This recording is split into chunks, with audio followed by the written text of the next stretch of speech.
Bien, sí, perdón. La actividad te la mandé, lo tenemos bien, así que... Si quieres me la puedes dar en papel. Quien quiera... No, te la mandé. Vale, si quieres me la puedes dar en papel, que no tengo ningún problema, y así te la corrijo en papel y tú lo ves con anotaciones, si quieres tenerlo corregido ahí. Lo que acaba de... No me acuerdo ahora el nombre. Óscar, ¿no? No, Óscar, ¿eres tú? ¿Tú? ¿El nombre era? Javier, ¿no? Sí, Víctor. Vale, como lo que acaba de ser Víctor. Quien quiera, cuando yo pongo un plazo de entrega a una actividad que sea práctica, de ejercicios numéricos, yo les dije el otro día que me la podían escanear, enviarme la escaneada y que yo no tenía ningún problema, ¿de acuerdo? Pues si alguien quiere, aunque me la haya enviado escaneada, dármela en formato papel el día de la tutoría para que yo se lo corrija y les ponga las anotaciones mejor sobre papel, porque hay mucha gente que está acostumbrada a estudiar así, más que yo le mande las correcciones con un correo electrónico, pues me lo pueden dar, que yo no tengo problema. Yo ya sé que me lo han entregado un plazo y a la hora de corregirlo se los corrijo en papel. ¿Tienes algún problema con mandarte por correo electrónico los archivos? No tengo problema. Mientras me los envíen, me lo pueden enviar por las dos cosas. Fue el 3, porque no venía los datos. Y vale. Fue el 12. El 12 es el tema de la energía. Como la explicación de hoy, intentaré hacerlo. Vale, si no, yo te mando un correo y te pongo las aclaraciones de pautas para que lo puedas hacer. Okay. Vale, y ya esto ya lo tengo en cuenta. Porque la actividad 2 creo que era especificando los datos que supiera yo, ponerlo yo, pero del... ¿Qué cantidad habría que comunicarle? A 100 kilos está la masa y te dan el incremento de temperatura. La 3. Realiza ejercicio suponiendo que es otra sustancia de igual masa y de calor. Lo único que te dicen es que cambies el calor específico. La masa la del ejercicio anterior y te cambian solamente el calor específico. La masa conserva el resultado anterior. Sí, cojas los datos del enunciado anterior, excepto el calor específico. Y después el 12, que era la energía. ¿Cuánto aumentará la energía interna? Vale, no, este no lo hagas todavía, este no lo intenta hacerlo, pero... No, porque ese es otra cosa. Vale. Chicos, el ejercicio 12 de la actividad 2 de EQN no lo hagan, porque no les voy a explicar el tema de energía interna. El ejercicio 12 de la unidad 2 de EQN, de la unidad 1 de EQN, perdón, de la actividad 2. ¿De? En el foro de la unidad, creo que fue una duda que planteó Mingo. Busca uno que puso Domingo, que iniciado por Domingo. El foro dentro de la unidad, o en el foro de dudas para tutorías, no me acuerdo en cuál de los dos lo puso. Puede ser en el foro de la unidad o en el foro de dudas para tutorías.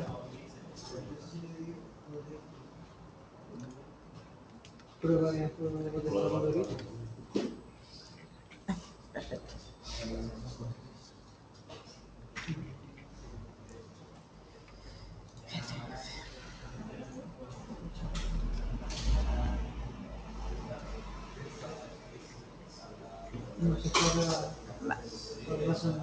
Primero que nada, de la unidad 1, ¿hay dudas? De GTF, sí. Todo más o menos, vale. Segundo que nada, compañero nuevo en clase, que lo conocemos hoy, le toca lo mismo que a todo el mundo, presentarse ante la clase. Más que nada, saber el nombre y por qué motivo está haciendo el curso. Sí. Un poco por... Nos llevamos más frío, llevamos clima, llevamos un montón de cosas en la empresa. Y he querido ver el curso este en la web y estoy interesado un poco en hacerlo. Muy bien. Hay cosas que a veces se nos esconden y esto es una forma de intentar salir de ahí. Vale, tú estás matriculado de todo el ciclo, ¿verdad? Sí. Vale, perfecto.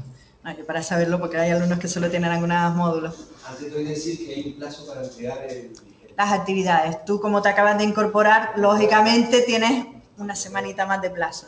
Lo que sí debes de saber es que el viernes que viene tenemos examen de GTF. Sí, por eso, por lo que te lo digo así. Entra la unidad 1 y la unidad 2. ¿De acuerdo? El examen este, como les dije, va a ser tipo T y con 2 o 3 preguntas de desarrollo, pero como les dije, en plan de definiciones o describe lo que ves en la imagen y les pongo a lo mejor un circuito, una distribución en anillo y ustedes me tienen que poner una distribución en anillo que tiene las siguientes características, lo que está en el manual, pues serán los ejercicios que les vaya a poner, ¿vale? No es que les vaya a poner enunciado de un epígrafe y desarrollo entero. Sería una crueldad por mi parte, creo, desde mi punto de vista. Vale, entonces el examen será tipo T y con un par de preguntas de desarrollo. Todavía no sé si 3 o 4, más o menos por ahí. Con lo de las preguntas de desarrollo, de aquí al martes espero subirlas en la plataforma, tanto de la unidad 1 como de la unidad 2, un pequeño documento con 10 o 20 preguntas que no me tienen que entregar, pero que les van a servir para estudiar justamente esas preguntas de desarrollo, ¿vale? No se dejen ir, porque a lo mejor en vez del martes lo pongo el miércoles. Es una ayuda que yo les voy a dar, no quiere decir que esperen a que yo les dé eso para estudiar para el viernes, ¿de acuerdo? Va a ser una ayuda para que ustedes, lo que ya tengan estudiado, digan, vale, ya me sé todas estas definiciones, preguntas fuera. Va a ayudar. Se los digo así porque el año pasado ya tuve problemas de que al final de curso hasta me los exigían. Es cosa que yo les voy a hacer ahora, sobre todo, para que vayan empezando. Ya a medida que vaya empezando el curso, a lo mejor esa ayuda desaparece. No digo para que no me la vayan a empezar después, es que siempre no los da. Ahora al principio sí, después ya veremos. Pórtense bien y se les seguiré dando. Vale, asistencia. Tú no, Edison, ¿tú no estás dado de alta en la plataforma? ¿Te has metido algún día en la plataforma? Voy a hacerlo hoy por primera vez. Hoy por primera vez. Es que creo que no estás dado de alta en mi curso, porque antes cuando pasé lista no me acuerdo de haber visto a ningún Edison.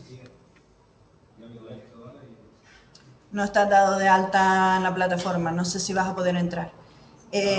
Yo haré un descanso ahora después, tú ahora lo puedes ir viendo todo en la pantalla, cuando hagamos el descanso yo ya te doy de alta en la plataforma, ¿de acuerdo?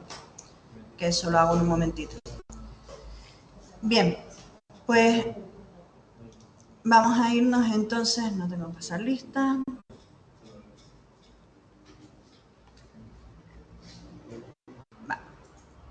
He puesto, ya le subí a la plataforma, no sé si lo habrán visto alguno, el tema 2 está abierto ya y además le subí la presentación con la que di la clase la semana pasada.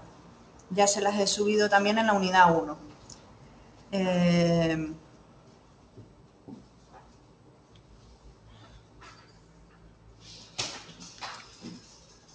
Lógicamente para la clase de hoy les he vuelto a poner una pequeña presentación. La clase de hoy va a ser menos intensa que la semana pasada. El manual es más cortito. Sí, súper sencillo. Es muy sencillito de entender, son cosas que ya a todos nos suenan porque las vemos en el día a día, entonces no creo que vayan a tener problemas con la unidad 2, ¿vale? No es tan complicada como la unidad 1. Entonces, ¿de qué va a ir este tema? Básicamente vamos a tratar 3 temas diferentes.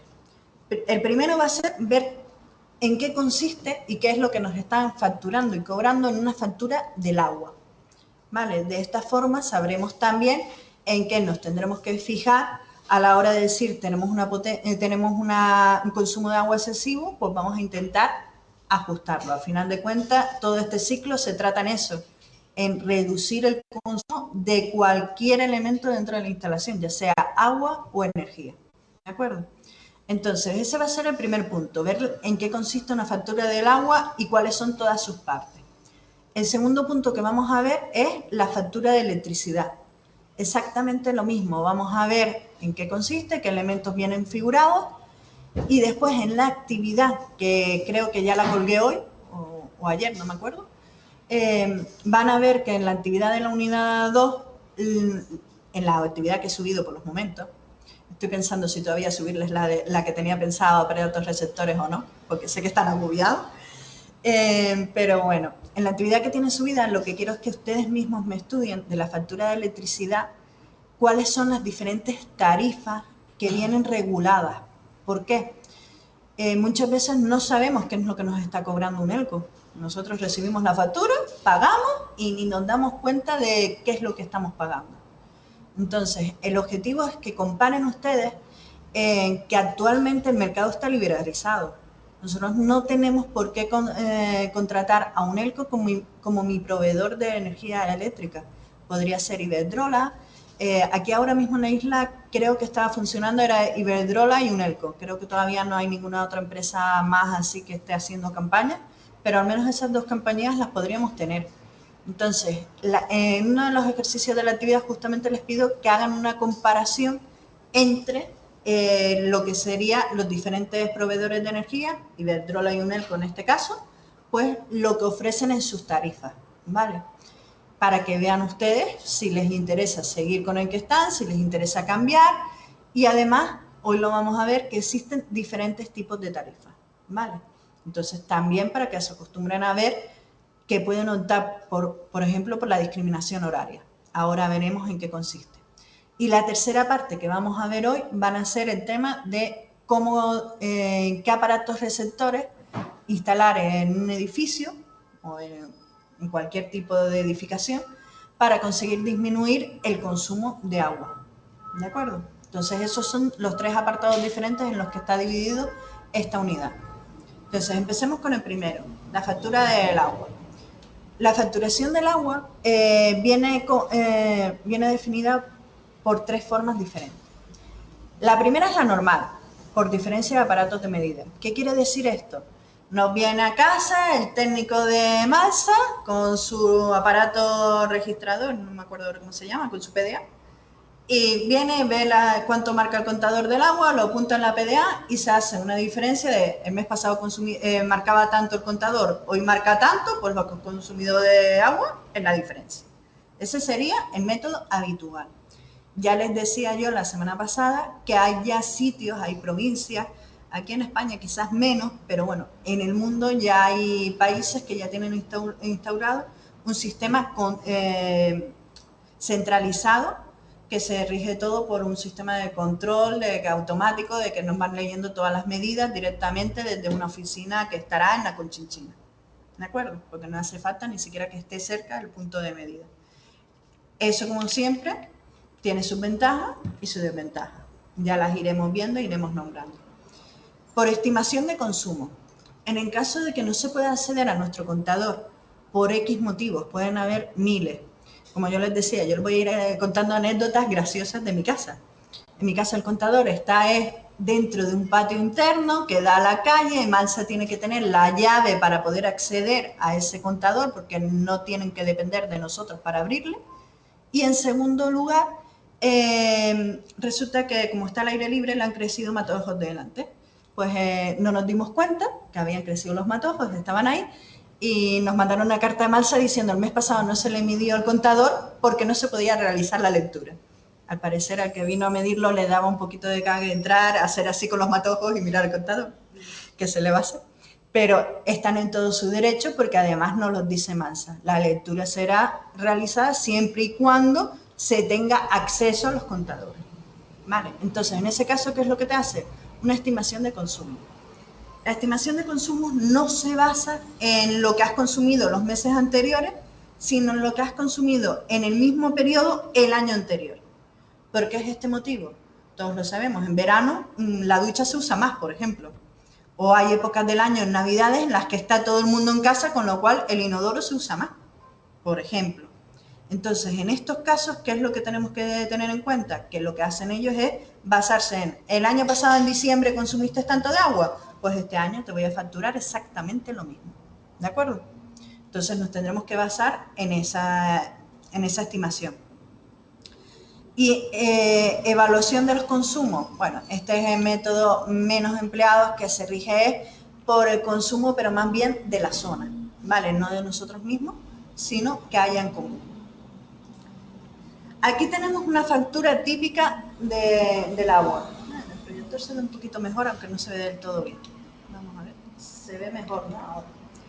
Bien, veamos y analicemos los distintos elementos que nos van a aparecer en esta factura. En primer lugar, en toda factura tienen que venir los datos, primero que nada. ¿Por qué? Es la forma que vamos a tener de identificarlo. Entonces, así es como sabemos que esta factura me corresponde a mi vivienda, por ejemplo. ¿Qué datos aparecerán? Nombre y apellido, la dirección y la provincia, código postal y provincia. Datos de la póliza. El número de póliza es el número con el que nosotros estamos registrados en Emalsa, en este caso, ¿vale? Emalsa nos tiene registrados, por ejemplo, con este número de aquí, y es normalmente acorde con el número que nos va a aparecer en nuestro contador del agua en una esquinita, ¿de acuerdo? Estará todo más o menos relacionado. Después, cargo año. Esto es lo mismo que decir cuál es la factura número tal del año presente. Entonces aquí ahora viene cuando tenemos que recordar que actualmente Mansa, ¿cada cuánto nos manda la factura del agua? Cada 2 meses, ahora es bimensual, ¿vale? Entonces hay que tenerlo en cuenta, que eso quiere decir que a lo largo del año tendremos un total de 6 facturas diferentes. Contador número, este es el número del contador, todos los contadores vienen especificados. Nosotros no podemos manipular el contador del agua, recuerden eso. Un contador que se averíe es un contador que tenemos que llamar a Emansa y que sea Emansa que venga y nos lo reponga. Es responsabilidad de ellos, no de nosotros, ¿de acuerdo? ¿Por qué lo hace Emansa así? Para evitarse los problemas que había hace un montón de tiempo de la gente que ponía el contador a caminar hacia atrás. Y entonces, en vez de estar diciendo que consumía, decía que no, que es que le devolvíamos el agua a Mansa. Pues para evitarse todos esos problemas de fraude, es por lo que Mansa ha estipulado, no, los contadores son míos y solo los toco yo. En esta misma razón, es exactamente lo mismo que hace UNEL Condesa, ¿vale? Los contadores eléctricos también son propiedad y son obligados de hacer el debido mantenimiento de UNELCO, no de nosotros, ¿de acuerdo? Ya después lo que se hace ya es otro tema, pero se supone que no nos debemos de tocar. Domicilio de suministro, esto es por si nosotros hemos puesto que nos llegue la factura del agua a otra dirección, porque por ejemplo, esta es la factura de mi segunda vivienda, una casita que tengo en el campo. Pues entonces nos tiene que decir que esta es la factura del campo, pero aquí nos aparecería la factura de nuestra casa, ¿vale? Consumo, aquí viene ya la parte, digamos así, interesante. Aquí nos dice lectura actual. Tenemos que fijarnos siempre en las lecturas si dice lectura actual o lectura estimada, ¿vale? Eso nos va a pasar tanto en el agua como en el de UNELCO, ¿vale? Si dice lectura actual, es que de verdad ha venido el técnico responsable y ha visto la lectura en nuestro contador. Si dice lectura estimada, es que por H o por B no han leído la lectura y han estimado cuál es nuestro consumo, ¿de acuerdo? Lectura anterior, nos vendrá cuál es la fecha de la lectura anterior a la que ha venido el técnico. Consumo es la diferencia entre uno y otra lectura. El ajuste es en caso de que Mansa considere que hay que hacer un ajuste porque, por ejemplo, el mes pasado nos puso una lectura estimada que era inferior a la que realmente tuvimos. Pues el mes siguiente, bueno, en la factura siguiente, nos harán un ajuste de tantos litros de agua, según sea la diferencia que nos tenían que haber facturado y no nos han facturado. Igualmente, si nos hubieran facturado más de lo que realmente hemos consumido, tendría que aparecernos en el ajuste un importe negativo a restar, ¿vale? Bien, aquí, en la facturación, a ver, fecha de emisión, fecha de vencimiento. Bueno, estos datos sobre todo es cuando no tienen domiciliado la factura del agua, ¿vale? Si no lo tuviéramos domiciliado en el banco, nos tienen que decir exactamente cuál es la fecha de vencimiento, porque antes de esa fecha tendríamos que haber abonado la cantidad de nuestra factura para que no nos procedieran al corte de suministro. Supongo que ya la mayoría saben que si no hemos abonado una factura, viene Mansa y a los, más o menos suelen dejar un periodo de gracia, como digo yo, pero a los 20, 30 días de no haber abonado una factura, vienen y nos cortan el suministro de agua. ¿Qué implica eso? Que después nosotros le tenemos que pagar a Emansa un reenganche, que el reenganche normalmente lo justifican con tiempo que tenemos que pagar al operario de que vaya, abra la llave y la cierre. No está justificado lo que pagan con lo que realmente cobren, pero es una forma de estimular a la gente de que de verdad pague su factura, ¿vale? En ese caso de que lo tuviéramos que pagar en persona, nos tendrían que venir al final de la hoja, nos vendría el resguardo bancario con el que nos aparecería el código de barras para que tengan justificante de que hemos pagado el recibo. Fíjense aquí, concepto, agua.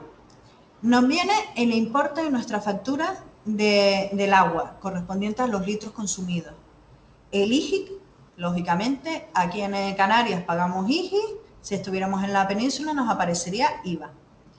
el mantenimiento. EMANSA nos cobra en todas las facturas una pequeña cantidad por mantenimiento de la infraestructura de distribución de agua. ¿Vale? Mucha gente se enfada y suele tender a decir, pero es que yo ¿por qué tengo que pagar el mantenimiento? Yo prefiero comprar el contador, que el contador sea mío y tal. Y nosotros en ese mantenimiento incluimos todo. No incluimos solamente el mantenimiento de nuestro contador y la parte que nos atañe, sino de la red de distribución de agua. ¿Vale? Depuración, lo mismo, pagamos un tanto por ciento porque el agua que consumimos viene todo de las aguas depuradas o desaladas. Un prorrateo, bueno, este no suele ser del todo habitual, el prorrateo, es, muchos a lo mejor los que han trabajado han oído el prorrateo en las nóminas, por ejemplo. Pues prorrateo quiere decir, te van a distribuir una pequeña cantidad que te iban a cobrar, por ejemplo, por haberte puesto un contador nuevo por mal uso que tú has hecho del contador. En ese caso, EMANSA sí te cobra el contador de agua, ¿vale? Entonces, si nos van a cobrar el contador de agua y nosotros vamos y hablamos en EMANSA, mira, ahora no puedo pagar los 200 euros que cuesta el contador, ¿qué te va a decir EMANSA? Vale, te lo prorrateo y en las siguientes facturas lo vas a pagar, ¿vale? Entonces, por eso digo que lo de prorrateo no lo solemos ver en todas las facturas. Y no, estos son prácticamente los principales apartados que vamos a ver en nuestra factura del agua. ¿Se habían detenido alguna vez a analizar la factura del agua, todo lo que les cobran y por qué vienen los consumos? Creo que es interesante que conozcamos qué es lo que tenemos, como digo yo. En esta tabla, que la encontrarán también en el manual, lo que les he puesto es el consumo de agua por provincia. No sé si ya la habrán revisado los que hayan estado curioseando algo en el manual. ¿Cuál es la provincia que tiene el coste más caro por la producción de agua? Murcia. Murcia. ¿Y el más barato? Valencia, dijiste. Valencia. Valencia y Vitoria, están diciendo. Valencia. Palencia es la que tiene, Palencia, sí. Palencia la tiene lo más barato y Murcia el más caro. Las Palmas estamos en uno de los más caros que hay. ¿Por qué? No tenemos recursos hídricos. Que es básico. Es lo mismo que le pasa a Murcia. Murcia es costa, no tiene ríos. Cádiz no tiene ríos. ¿Vale? Alicante, la verdad es que ahora que lo pienso me quedo en duda de que si tiene algún río o no tiene algún río. Pero bueno, es lógico entre Cádiz, Murcia y Las Palmas. Es que es lógico. Si todo el agua viene de desalar el agua del mar, ¿qué hacemos? Es un recurso muy caro la desalación. Sí, pero mira, por ejemplo, Santa Cruz de Tenerife. Está más arriba, pero porque Santa Cruz de Tenerife da la casualidad de que tiene muchos acuíferos, cosa que Canarias no tiene tanto, que Las Palmas no tiene tanto. Santa Cruz de Tenerife piensa que es la provincia, que incluye La Palma, La Gomera y El Hierro. Entre todos tienen muchos acuíferos, pero sí tienen bastante recursos hídricos. Pero en cambio nosotros, Lanzarote, Fuerteventura, Las Palmas, son justamente las tres más secas. ¿Vale? Entonces, de ahí la curiosidad de esta tabla. Bien, vamos ahora con la factura eléctrica.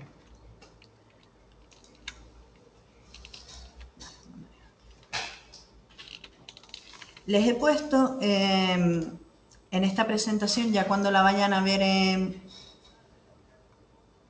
ver si me deja, ¿dónde sería arriba? Cuando la vean en casa ya cogen ustedes el enlace o se los pongo yo en la plataforma, pero les he puesto un enlace de una explicación paso a paso de Endesa explicando justamente la factura del agua de ellos. Curioso que hoy no haya nadie online. Vale, sí estoy grabando. Me gusta revisar de vez en cuando si estoy grabando, como soy un poquito despistada, no va a poder ser. Entonces, esta, tal como nos las ponen aquí, es un ejemplo típico de factura de Endesa. Básicamente es parecida a la de EMANSA, en el sentido de que tienen que venir registrados cuál es el número del contador, cuál es el número de la factura, cuál es el periodo de facturación, cuál es el nombre del propietario. Los datos del cliente y el resumen de la factura básicamente tienen que ir en cualquier tipo de factura. ¿Vale? El consumo eléctrico. Bueno, aquí EMANSA dice que pone el histórico de consumo, qué meses hemos consumido más y qué meses hemos consumido menos en cuanto a electricidad, ¿vale? En cuanto a ahorro energético, un consejo y para que lo tengan en cuenta, no dejen los equipos ni la tele ni el ordenador encendidos en stand-by. Si la lucecita roja de la tele está encendida, está consumiendo electricidad y puede llegar a suponer hasta un 10 y un 15% de nuestra factura de la luz por tener ese aparato enchufado y no estar aprovechándolo. ¿Vale? Entonces, por eso es muy buena idea tener las regletas estas que tienen el interruptor, darle el interruptor y desenchufamos todos los aparatos que estén conectados en esa regleta. Consumimos bastante menos. Yo tengo una pregunta, ¿vale? Si por ejemplo de la tele apagamos el botón, se apaga el LED, pero si mantenemos el enchufe conectado, la corriente sigue pasando, ¿no? No está consumiendo porque ya el sistema ha cortado la corriente. Eso no pasa nada. Si no pasaría, aunque esté enchufado no pasa nada. Lo único que es eso, depende de la tele. Yo, por ejemplo, mi tele solo se apaga con el mando o desenchufándolo. Yo sé, por ejemplo, mejor el cargador del móvil. El cargador de móvil. Los cargadores sí siguen consumiendo. Los cargadores sí es bueno desenchufarlo. Porque mientras un cargador esté enchufado, está consumiendo un mínimo, pero está consumiendo energía. Así que para ir ahorrando, digámoslo así, al menos ese poquito vale la pena quitarlo. Vale. Bien.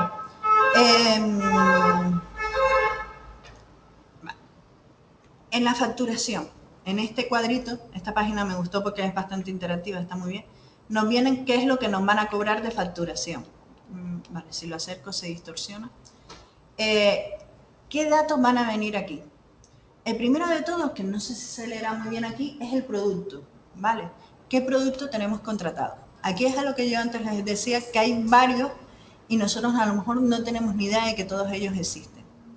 Uno de los productos típicos es el de discriminación horaria. No sé si sabían que existe una forma de contrato de la luz de discriminación horaria. ¿Quién lo conocía? 2 que han hecho así con la cabeza, 3. El resto no mucho, ¿no? ¿En qué consiste la discriminación horaria? Si yo sé que soy una persona que está todo el día en la calle, que por lo tanto durante el largo de todo el día no voy ni a cocinar, ni a poner una lavadora, ni a encender la tele, ni a encender un ordenador, que no voy a consumir nada de electricidad básica, sino quizás lo mínimo, los aparatos de despertador si es electrónico, pequeñas cosas que son las que están enchufadas todo el día.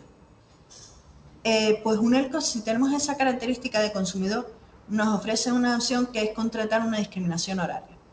Quiere decir que solamente durante la noche todo lo que consumamos de electricidad nos las va a cobrar a mucho menos de la mitad de lo que nos cobraría si lo consumiéramos durante el día. Con lo cual nos sale más barato poner una lavadora a las 12 de la noche que poner una lavadora a las 5 de la tarde, por poner un ejemplo, ¿vale? Ponernos a cocinar a las 11 de la noche que ponernos a cocinar a la 1 de la tarde. Entonces, ese método de discriminación horaria, yo conozco mucha gente que sobre todo son trabajadores y que se han acostumbrado y han dicho, pues yo me lo pongo así, y como yo sé que yo salgo de mi casa antes de las 7 de la mañana y llego a mi casa a las 11 de la noche, pues cuando voy a hacer las cosas es por la noche. Y ha reducido su factura de la luz en más de la mitad. Entonces es un método que funciona, pero si tenemos esas características de consumidor. Al final de cuentas es coger buenos hábitos, acostumbrarse a cuando llegue a mi casa a partir de las 10 de la noche es cuando me pongo y hago las cosas. Es una opción, ¿vale? Esa sería la tarifa de discriminación horaria. Ahora después les voy a poner en un enlace exactamente cuáles son las horas que le llaman horas valle y hora pico. Horas pico son las horas de máximo consumo, con lo cual son las horas que nos van a cobrar más, y las horas valle son las horas a las que nos van a cobrar mucho menos, ¿vale? Bien, pues esa sería una de las opciones. Después la otra opción es la tarifa de último recurso. Sobre esta es una de las actividades que les he puesto que hagan, ¿vale? Que investiguen un poco. Yo les voy a contar por encima de qué va y después yo quiero que ustedes investiguen y descubran de qué va, porque es una que quizás casi nadie conoce. Último recurso es cuando ya estamos en una situación de pobreza que no nos permite pagar nuestra factura del agua, de la luz en este caso. Entonces, el gobierno ha establecido que exista en ese caso un procedimiento de facilitar que el usuario pueda seguir teniendo consumo eléctrico en su vivienda. Entonces, ¿qué es lo que nos hacen? Nosotros demostrando Ahora hace poco, hace un par de meses, han establecido que hay que llevar la nómina, hay que llevar todos los ingresos que nosotros tenemos, ¿vale? Entonces, si nosotros demostramos que tenemos unos ingresos inferiores a una determinada cantidad, que estamos, por ejemplo, todos los que viven en la vivienda están en paro o son menores de edad, y que con lo cual, con todo el dinero que entra en la casa, no se logra cubrir las necesidades mínimas, podríamos optar a una tarifa de último recurso, ¿vale? Y tener, por lo tanto, una serie de beneficios a la hora de pagar nuestra factura. Esa mucha gente no la conoce y yo conozco mucha gente que con la situación que está, que tendría que solicitarla, y soy yo la que les dice, vayan y pregunten directamente allí, porque si van a un EDCO les tienen que decir automáticamente, sí, esto lo pueden solicitar, necesita este papeleo, averigüense cómo y lo pueden solicitar. Yo les puse un vínculo para que busquen justamente eso, la información de qué características tiene que tener un usuario para poder acogerse a esa tarifa. Y después está la nueva, digámoslo así, la del mercado libre, ¿vale? Si nosotros nos acogemos a una tarifa de mercado libre, ¿qué es lo que estamos haciendo? Que estamos optando por la opción de que nuestro distribuidor no sea una Condesa, sino sea, por ejemplo, Iberdrola, por ponerles un ejemplo, ¿vale? Entonces, nosotros podríamos optar por diferentes compañías. Todos los precios de las compañías eléctricas están estipulados por medio de una normativa, ¿vale? La normativa se las pondré, yo no me las sé de memoria, se las pondré en estos días también en la plataforma para que la puedan curiosear, ¿vale? Y la iniciativa de la OCU para comprar energía colectivamente los ciudadanos, para ahora, para octubre, me parece que sería la... Ellos querían hacerla también, creo, con energías renovables, ¿no? Con energías limpias, creo que era la propuesta de la OCU, si no me equivoco. ¿Es tan concreto es con la electricidad? Con tal cual. Lo que decía que los de Canarias tenían que esperar, porque bueno, hay una controladora que está Iberdrola también. Sí, está Iberdrola intentando entrar, digámoslo así. Pero que de aquí, vamos, yo me apunté y de aquí no sé si era un mes, una cosa así, decían que ya informaban de los precios, a ver si interesaba. Pues mira, esa no la he tenido en cuenta. ¿Qué sería? Comprar entre varios la distribución. Entre toda la gente que se apuntó, porque la OCU no puede presentarse porque no es una persona, claro. Un organismo. Vale, pues mira, buscaré el vínculo y lo pondré en la página para que quien quiera que lo vaya también curioseando. Pues no lo había visto, no me había enterado de eso. Por eso por lo que bloquearon lo de las placas solares. No, lo de las placas solares, sí, es que lo de las placas fotovoltaicas, no sé si están más o menos, se han enterado un poco del tema. Resulta que hace poco el gobierno ha sacado una ley que pone una penalización en forma de impuestos a todos los que produzcan energía eléctrica por el método de autoconsumo. Es decir, placas fotovoltaicas, mini eólica. Hay gente que tiene, por ejemplo, un río cerca y ha puesto una mini hidráulica. Pues todos esos sistemas de autoconsumo los está penalizando el gobierno ahora mismo, diciendo, vale, tú produces, yo no te digo que no produzcas, pero es que te va a salir más caro que si se lo compras a la compañía distribuidora. Exactamente, y de hecho lo de engancharse a la red, desde hace años lo que tenía el gobierno era que te obligaba a que todo lo que tú produjeras lo vendieras a la red y después te lo descontaban de tu factura de electricidad. Un pequeño ahí chanchullo, digámoslo así, para que al final de cuentas siempre tuvieras que pagar, aunque sea un mínimo, pero pagar. Vale. ¿Por qué es el motivo de que el gobierno sacara esta ley? Ellos no van a decirlo abiertamente, nadie lo va a reconocer, pero es que estudiando un poco el sistema es porque las compañías distribuidoras tienen que consumir, tienen que tener siempre una facturación mínima. Si todos nos dedicamos a que para una casa yo me compro 10 placas solares, las pongo en mi azotea y tengo una azotea amplia, no me van a molestar y tengo la producción de electricidad de toda mi vivienda, no estoy pagando a la red distribuidora. ¿Qué es lo que pasa? Que casi todos, por ejemplo aquí, la subestación de Ginamar, está ahora mismo, la central de Ginamar y la subestación de Ginamar están obsoletas. Hay que irlas renovando. Y aunque parezca mentira, yo he trabajado justamente en eso, hacer cualquier remodelación en una central eléctrica es carísimo. Ya no solo porque a nosotros nos cueste caro decir que ponemos una mano de obra cara y los chanchullos que hayan detrás, no. Es que imagínense traer un transformador que puede pesar perfectamente 5 toneladas, 10 toneladas, 20 toneladas, dependiendo de la capacidad que tenga, traerlos desde la península para acá. Ya solamente ese transporte es carísimo. Cualquier elemento que se rompa en una central eléctrica es caro. El mantenimiento encima por normativa tiene que ser periódico y el periodo no es como cualquier otra instalación que es de cada mucho tiempo, sino que los periodos a lo mejor es una vez al mes hay que hacer 1000 cosas. Con lo cual, por todos esos motivos, suele ser caro la producción. Y encima, si nos dedicamos a intentar reformar todo lo obsoleto que está por ahí, pues más caro todavía. Entonces, en ese sentido, el gobierno ha decidido, bueno, vamos a favorecer un poquito a las compañías suministradoras de energía. Vamos a intentar ayudarlas a que siempre tengan que cobrar para que puedan reformar, porque con pocos usuarios no van a poder reformar. ¿Qué es lo que pasa? Primero que eso nos perjudica a nosotros como usuarios. Eso en primer lugar. Y en segundo lugar, que estamos yendo en contra de una directiva europea que nos establece que antes del 2020 más del 50% de la producción de energía eléctrica tiene que ser por medio de energías renovables. Entonces, ahora mismo hay metida una demanda de la Unión Europea contra España para poder quitar del medio esa ley, porque justamente va en contra de una ley mayor que supera la ley estatal. Entonces, ese es el problema que nosotros tenemos ahora mismo. ¿Vale? Entonces, yo, según dicen, estuve leyendo el otro día un artículo del que no me fío del todo, pero bueno, más o menos está por ahí, dicen que de aquí a más o menos un año, incluso decían un poquito menos, se debería derogar ya la ley española que prohíbe el autoconsumo eléctrico, en un principio. Con lo cual, de aquí a que ustedes acaben el ciclo, van a poder trabajar con sus energías renovables. La semana pasada leí que Europa sancionaba a España por este motivo. Sí, O sea, por eso la demanda, es que es la demanda que le tienen puesta para conseguir después, ahora tendrán que estudiarlo y ver cuánto va a ser el importe de la demanda. Ministros, consejeros de eso, que acabarán en eso. Seguro.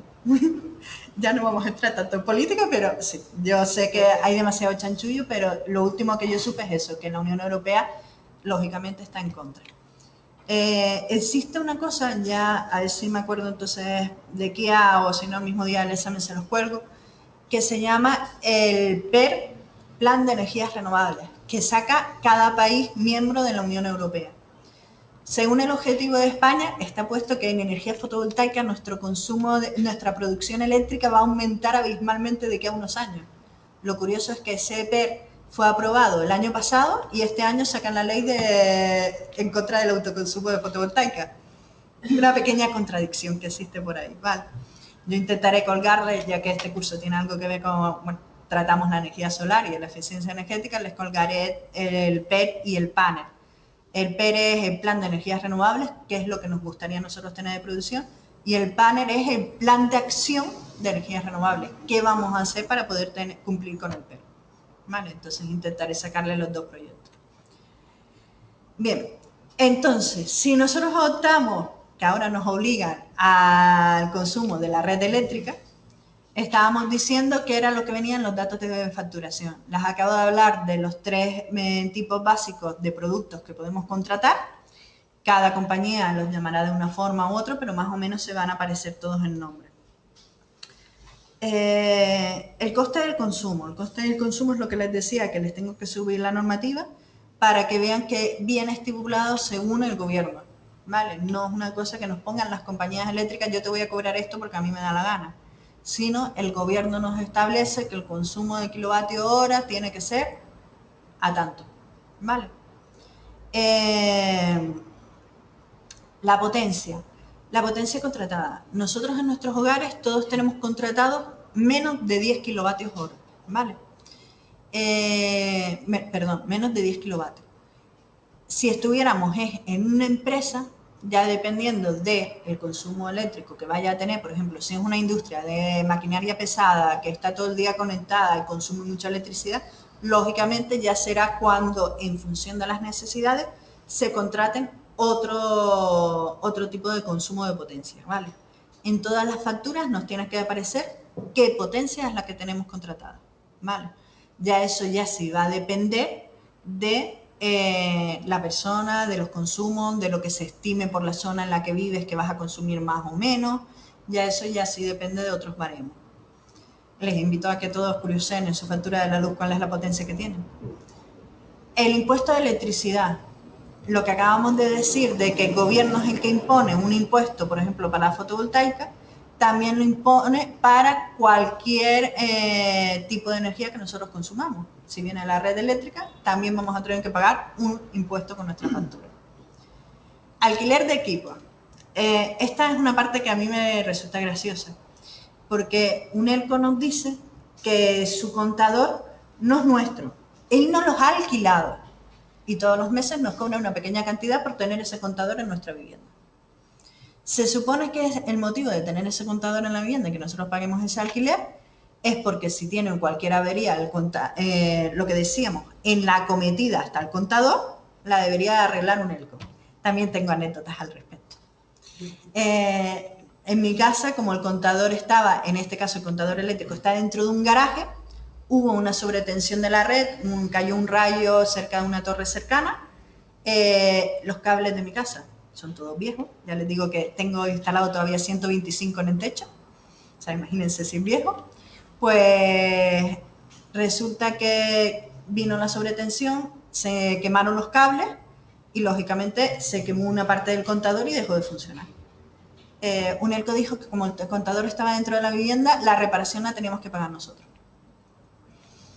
Son los chanchullos que después se salen cuando, como es antes del contador, lo tendría que haber pagado en masa. Al final de cuentas está en la cometida, pero como ya está dentro de la vivienda, hacen lo que les da la gana. El IVA o el IGI, no tienes que decir cuál es el coste que nos van a cobrar por los impuestos y el total de la factura.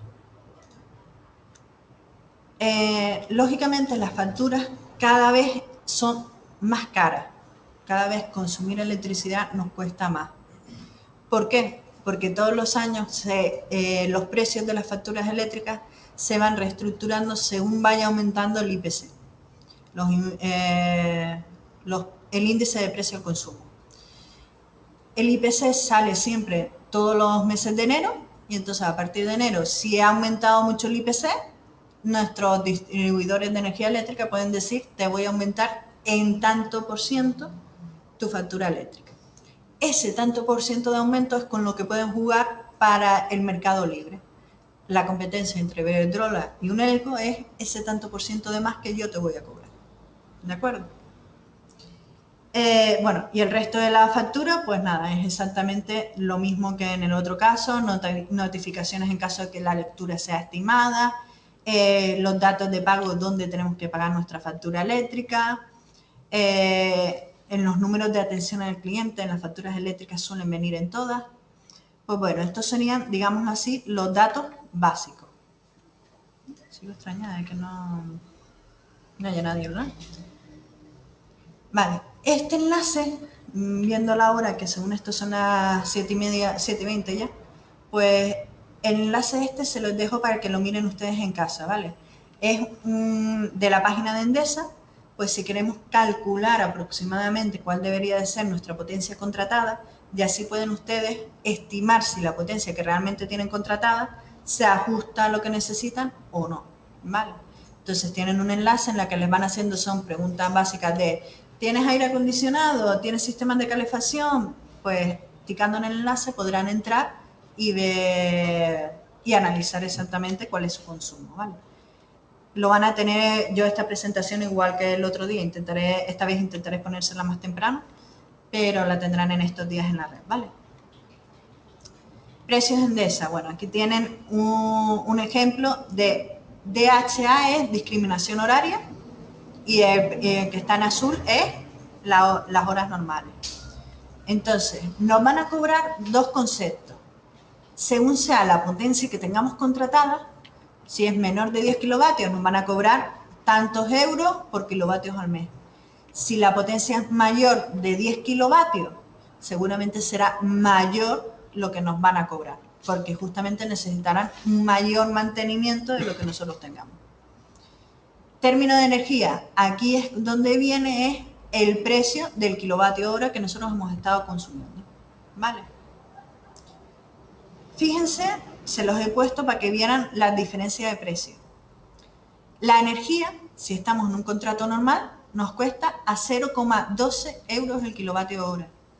Con discriminación horaria, en las horas valle, nos cuesta a 0,05, menos de la mitad, ¿vale? El ahorro es bastante considerable. ¿Y los años valle que te mueve? Depende de la época del año en la que estemos. Justamente, es lo siguiente que tenía puesto, sabía que me lo iban a preguntar. Tenemos las horas punta, son 10 horas al día. Esas 10 horas al día van a variar de si estamos en invierno o si estamos en verano. ¿Por qué? Por el tema de que anochece antes o anochece más tarde. Si estamos en verano, como anochece más tarde, las horas valle son las horas punta desde la 1 del mediodía hasta las 11 de la noche. Si estuviéramos en invierno, desde las 12 hasta las 10 de la noche. Fíjense, con estas características, las horas valle son lógicamente en horas de noche o primeras horas de la mañana en las que normalmente estamos trabajando. Por eso nos los ponen ahí. ¿Vale?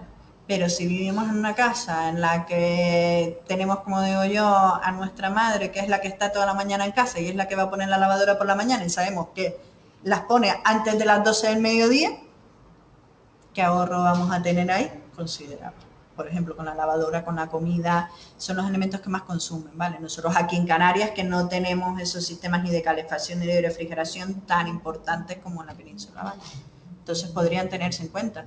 Por ejemplo, en la península, piensen, alguien que tenga un sistema de calefacción eléctrico, está todo el día trabajando. En realidad la calefacción es lo que más va a engordar la factura eléctrica, va a ser la calefacción en el pleno invierno. Se acogen a una tarifa de discriminación horaria, como saben que llegan a casa a partir de las 9, se acostumbran a encender la calefacción a partir de las 10 de la noche, el ahorro es considerable, ¿vale? Pagarían menos de la mitad en su factura eléctrica. Entonces, hay que pensar siempre en las pautas de consumo de cada consumidor para poder decir qué tarifa conviene en cada uno de los casos. Justamente eso es una de las cosas que verán el año que viene en uno de los módulos. Como saber aconsejar al usuario qué es la tarifa que más le conviene, por ejemplo. Bien, hasta aquí ninguna duda, más o menos todo facilito, ¿verdad? Vale. Vamos hablando ahora de los distintos elementos para reducir nuestro consumo de agua en los hogares. ¿Conocen lo que es el aireador? A algunos les suena, ¿no? A otros me estás hablando en chino. El aireador es este pequeño dispositivo, simplemente nosotros lo solemos ver como una parte más de nuestro grifo, ya sea en el baño, ya sea en la cocina, pero como una pequeña parte más del grifo. Este dispositivo nos puede llevar a tener ahorros en el consumo del agua entre un 40 y un 50%. O sea, imagínense, de lo que consume un grifo, poder ahorrar tanto. ¿De qué se encarga? Simplemente es, por instalarlo en la boquilla de nuestro grifo, lo que va a hacer es, por medio de una serie de membranas, va a mezclar aire con agua, ¿vale? El agua que viene la va a mezclar con el aire, de forma de que al estar mezclada con el aire nos dará la sensación de que el agua sale con más fuerza, ¿vale? Al tener nosotros esa sensación de que el agua sale con más fuerza, cuando en realidad es porque tiene más aire, nosotros cerraremos un poquito más el grifo, no lo tendremos abierto con tanta presión. Entonces, al cerrar el grifo, ¿qué pasará? Consumiremos muchísimo menos, ¿vale? Entonces, en eso es en lo que consiste, en mezclar agua con aire, de ahí el nombre de aireador, aire, pues para conseguir que nosotros tengamos la misma sensación de fuerza del agua. De hecho, limpiaría exactamente igual. Nosotros ponemos las manos debajo del agua y sentiríamos perfectamente como si estuviera o no estuviera el aireador, ¿vale? Lo sentiremos quizás con un poquito más de burbuja por el aire, pero nada más. Y entonces conseguiremos reducir, ya les digo, entre un 40, 50, hay aireadores muy buenos que llegan hasta el 60%, y sin tener que nosotros hacer nada más, sino ponerle esta piecita a nuestro grifo. ¿Ustedes qué creen? ¿Que teniendo ese ahorro tan importante de agua, esta pieza es cara o barata? Carísima, ¿no? Baratísima. Vale, esta pieza la pueden conseguir desde 3 euros hasta 12 euros, como muchísimo. Vale, es una pieza muy barata y no nos cuesta más que saber cuál es la medida de nuestro grifo, saber si nuestro grifo es hembra o macho para saber qué tipo de aireador podemos comprar, vienen de los dos modelos, enroscarlo en nuestro grifo y ya está. No nos cuesta tanto. Y les digo que el ahorro es bastante importante, ¿vale? Hay unos dispositivos que son parecidos al aireador, pero que vienen con reductor de caudal, ¿vale? ¿Qué quiere decir el reductor de caudal? Que ya nosotros no somos los que vamos a tener que actuar sobre el mondomando, por ejemplo, de la grifería para decir que haya más o menos agua, sino que al venir con reductor de caudal, ya el propio dispositivo, cuando nosotros lo abramos al máximo, va a poner que no, que vamos a tener un caudal mucho más pequeño, ¿vale? Lo va a controlar automáticamente. Entonces ese sistema sí es un poquito más caro, ahí en ese caso con reductor de caudal podría llegar uno muy bueno a los 20 euros, pero tampoco se crean que los más baratos los podemos encontrar a lo mejor por 8 o 10 euros, y nos resultarían muy prácticos para cualquier vivienda, ¿de acuerdo? Estos dispositivos no solo nos sirven para los grifos, también nos servirían para la ducha. En ese caso se compraría un aireador específico para ducha, se colocaría entre el grifo y el extensible de la ducha, la manguera, pondríamos el aireador y tendríamos exactamente el mismo efecto, ¿vale? Una reducción bastante importante con un coste mínimo. Es para pensárselo. Se lo digo porque en la mayoría de las casas, imagínense la mía que es vieja, no hay sistemas de estos y que no cuesta tanto ponerlo, ¿vale? Bien, en cuanto a los sistemas de ducha, además de ese sistema que les he dicho que se podría poner entre la grifería y el extensible de la ducha, existen ya duchas, digámoslo así, alcachofas de ducha, que ya vienen con el sistema propio de reducción de caudal. Por ejemplo, este sistema en especial ya viene con lo que es el sistema de todo lo que es alrededor, es como si fuera un gran aireador. Entonces ya viene automáticamente con el aire incorporado, con lo cual la sensación en la ducha es exactamente la misma que si no lo tuvieran, ¿vale? Entonces son sistemas que yo les aconsejo de que vayan curioseando. Aquí en el enlace, esto, si no me equivoco, les puse son ejemplos del coste de unos aireadores.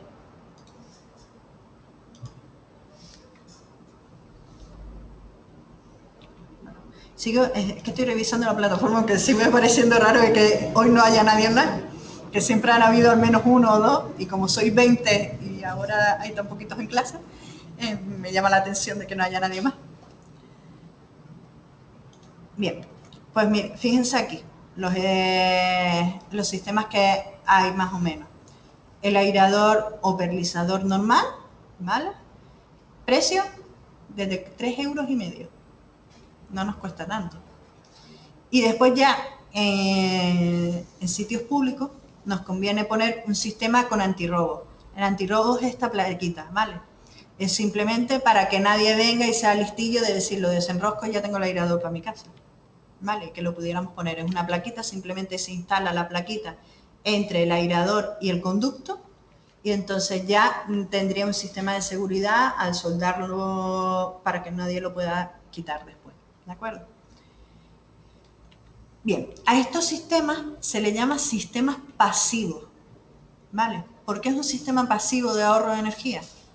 Porque nosotros lo ponemos y no tenemos que volver a actuar sobre él, no vamos a estar haciendo ningún gasto energético en que ese sistema funcione, no vamos a tener que hacer absolutamente nada. El sistema por sí solo, por estar instalado, ya está funcionando. Entonces se le llama por eso pasivo, ¿vale? Está ahí, está haciendo su función, pero no parece que lo estuviera haciendo, digámoslo así. Bien, en cuanto a las griferías, existen multitud de opciones. Lo que pasa es que la mayoría de las veces no las conocemos o no nos hemos dado cuenta porque en realidad casi todas las habremos visto en algún sitio o en otro. El sistema más común actualmente, el monomando, es el que casi todos tenemos en nuestros hogares. Abres, usas lo que necesites y cierras. El problema principal del monomando para incluirlo como un sistema de ahorro de energía es que depende del hábito que tenga el consumidor. Si tú te estás lavando los dientes y dejas el monomando abierto y no lo cierras, estás gastando agua. Entonces, por mucho que sea un sistema de ahorro de energía, no lo sabes utilizar. ¿De acuerdo? El siguiente sistema es el del pulsador. Normalmente, ajustando la rosca del pulsador, podemos establecer cuánto tiempo va a estar el grifo abierto o cerrado. Todos nos hemos encontrado que por no saber utilizar este sistema, vamos a un baño público, le damos al pulsador, tenemos las manos enjabonadas y ya ha dejado de salir agua. Muchas veces nos ha pasado y en casi todos sitios pasa eso. Entonces, ¿cuál es la consecuencia? Le volvemos a dar el pulsador. Y entonces, al final, ¿qué estamos haciendo? Gastando el doble de agua. ¿Por qué? Porque no han hecho un ajuste adecuado del sistema monomando, del sistema de pulsador, perdón. Vale, entonces habría que comprar la grifería adecuada. No por decir he comprado un grifo que es de pulsador, ya estoy ahorrando.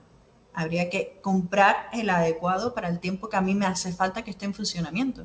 Más o menos conocer los hábitos de consumo. Ya no hablo de que este sistema, por ejemplo, en un hospital, en la zona de quirófanos, ¿ustedes lo aconsejarían? ¿Uno de botón? No. ¿Cuál es el que aconsejaríamos en una zona de quirófano?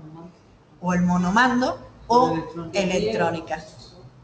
El electrónico, quizás aquí nosotros lo hemos visto muchísimo menos. Quien haya viajado en aeropuertos, yo no lo he usado, pero en Alemania, por ejemplo, en el aeropuerto me han comentado que tienen este sistema electrónico. Y de hecho, la amiga que fue me decía, es que nos pasamos media hora hasta que vimos a una señora que puso las manos y salía el agua. Lo típico, estamos buscando, acostumbrados aquí, buscando cómo se abre el grifo. Pues este sistema, para mi gusto, es uno de los mejores en cuanto a ahorro de energía. Simplemente, si hay manos debajo, sale agua. Si no hay manos de abajo, no va a salir el agua. Entonces, si estamos hablando de ahorro, este sistema es muy práctico. Lógicamente, como es un sensor, es electrónico, pues va a salir un poquito más caro. ¿Vale? Entonces, dentro de los sistemas, no es el más barato, pero sí es con el que se consigue un mayor ahorro. Imagínense en una casa, ponemos un sistema de esto, nos estamos lavando los dientes, ya no están las manos debajo, deja de salir el agua. Sí o sí, aunque tengamos el mal hábito, no vamos a derrochar el agua. ¿Vale? Y el siguiente sistema es el termoeléctrico. Este sistema viene muy bien, por ejemplo, para cuando tenemos en la ducha, por ejemplo, ¿vale?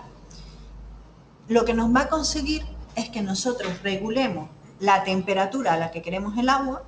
Por ejemplo, para darnos una ducha, con que la pongamos depende de cómo nos guste el agua, pero entre 25 y 30 grados, más o menos, ya tenemos el agua calentita.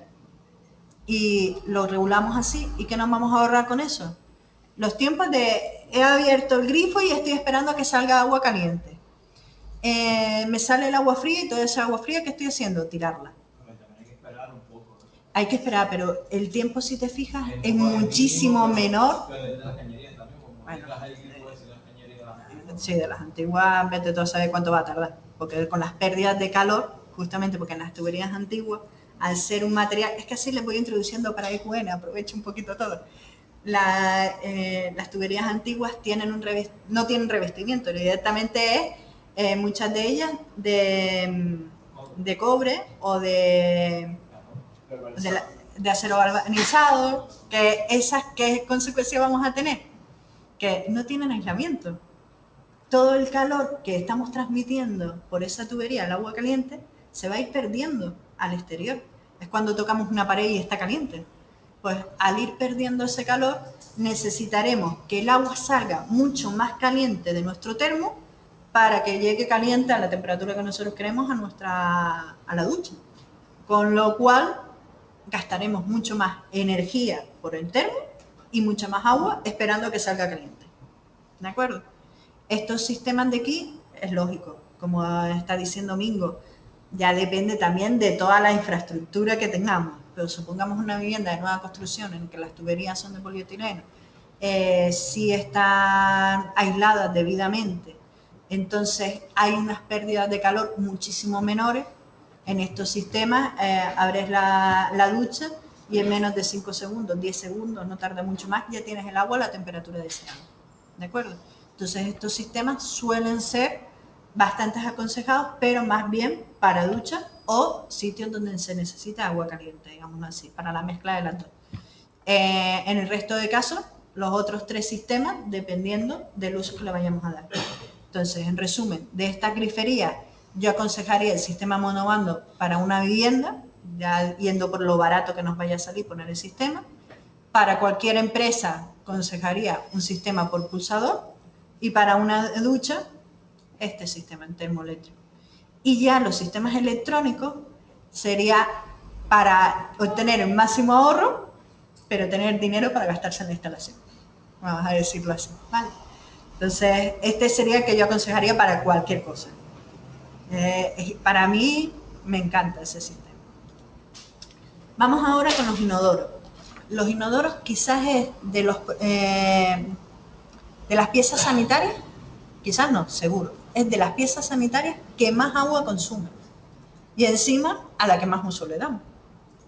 Porque es imprescindible para todos los hogares. Existen 2 sistemas básicos de ahorro de agua en un inodoro. El primero de ellos es el sistema de pulsador. Nosotros pulsamos el botón del inodoro y según sea la necesidad de agua que necesitemos tener, pues desde el momento en que vemos que ha parado que ya hemos limpiado el inodoro, ¿qué hacemos? Volvemos a pulsar y se para de salir el agua.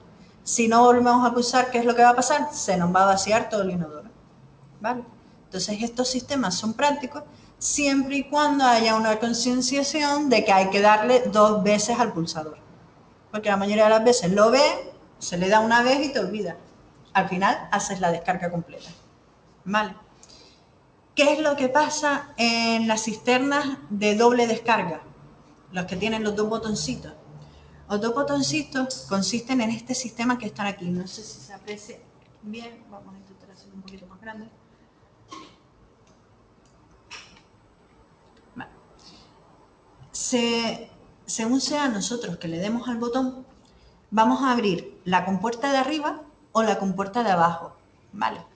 Si estamos abriendo solo la compuerta de arriba es porque le hemos dado al botón pequeño y necesitamos poca agua. Entonces vaciaremos solamente la mitad de la cisterna en este sistema, por ejemplo. Si le damos al botón grande, estamos abriendo la compuerta de abajo, vaciaremos por completo la cisterna. Conseguimos un ahorro de agua. Estamos vaciando solo lo que necesitamos utilizar, ¿vale? En casi todos los hogares ya se están empezando a instalar, ya casi nadie instala un sistema de los antiguos de manivela, como digo yo, sino ya se están instalando en todos los hogares estos sistemas. Uno u otro, pero creo que casi nadie que tenga una vivienda nueva puede decir que tenga un sistema que no sea de ahorro de agua, ¿vale? O al menos si está bien planificado, porque todo se ha dicho, existen constructores que por abaratar precios ponen lo primero que pillan, lo más barato, y este tiene un botoncito, yo te lo vendo como es el botón de doble pulsación y no lo ves, ¿vale? Entonces hay que aprender y ver qué es lo que pasa, ¿vale? Entonces ustedes mismos lo pueden comprobar. Si tienen el botoncito, denle 2 veces a ver si se para o no se para y sabrían si tienen un sistema de ahorro de agua o no. Bueno, esto es lo que entra en la unidad 2. ¿Ven que la diferencia con la unidad 1 es sustancialmente considerable? Vale, es muchísimo más corta. Fíjense que prácticamente 1 hora y poquito, teniendo en cuenta que dimos primero lo de QN, hemos terminado con esta explicación. En el manual, lógicamente, tienen todo lo que yo les he explicado más extensamente. Por ejemplo, van a encontrar que a la hora de abrir de los distintos sistemas de grifería, hay ventajas e inconvenientes de cada uno de ellos, ¿vale? Entonces lo digo para que lo tengan en cuenta y los curioseen. Que una pregunta fácil de desarrollo aquí sería ventajas e inconvenientes del sistema monomando en una vivienda, ¿de acuerdo? Podría ser esa una pregunta a desarrollar. O les podría poner, como lo que acabamos de hacer en análisis, ¿qué sistema de grifería aconsejarías para el uso en una vivienda, el uso en una academia? Y que ustedes razonaran teniendo en cuenta las ventajas e inconvenientes y lo que hemos visto hoy, pues qué sistema utilizarían en un caso o en otro, ¿vale? Son preguntas de lógica, ¿vale? Y cuando es una pregunta de lógica, no hay preguntas malas, digámoslo así, a mí por eso me gustan. Hay lógicas malas, pero no hay respuestas malas, ¿vale? Entonces, a lo mejor para uno me puede justificar, y perfectamente justificado, que es el monomando, y otro decirme que es el sistema por botón. Y los dos justificarlos perfectamente teniendo en cuenta la teoría de las cosas buenas que tienen las dos, y a los dos ponérselo bien. Lo digo para que lo tengan en cuenta, ¿vale? Lo que me interesa es que sepan cuáles son las virtudes de cada uno de los sistemas y que no se me vayan a la locura de decir un sistema que es apropiado para una cosa cuando no lo es. ¿De acuerdo? Bien, llegados aquí, como me ha dado tiempo de todo, ¿dudas de la plataforma?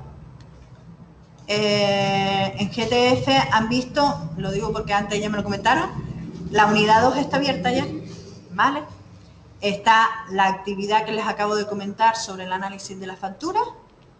Hay un enlace al bono social, ¿vale? Para que el bono social era las tarifas estas de último recurso que les dije antes, ¿vale? Un foro de debate todavía no ha abierto ningún foro, ya se me ocurrirá qué ponerle. Tienen la videolección y tienen el manual. Como tengo tiempo ahora, aprovecharé y les voy a subir ya lo que he puesto hoy en clase para que tengan los enlaces y lo tengan todo. Y bueno, si no tienen dudas, les aconsejo o ir mirando los manuales o las actividades para ir viendo si tienen cosas que preguntarme, tanto de EQN como GTF. Aprovechen el tiempo que nos quedan todavía un cuartito de hora, 20 minutos. Aprovechen el tiempo y me van preguntando todas las dudas. ¿De acuerdo? Bien, voy a parar la clase.